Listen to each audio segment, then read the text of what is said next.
আঙুলে আঙুল ছুঁয়ে শেখালে তুমি জীবনের পথ চলা।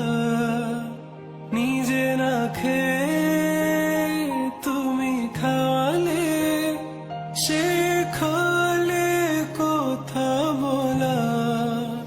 বাবা তুমি আমার যত খুশির কারণ, বলো তোমার মতো করবে কে শাসন। বাবা তুমি আমার বেঁচে থাকার কারণ।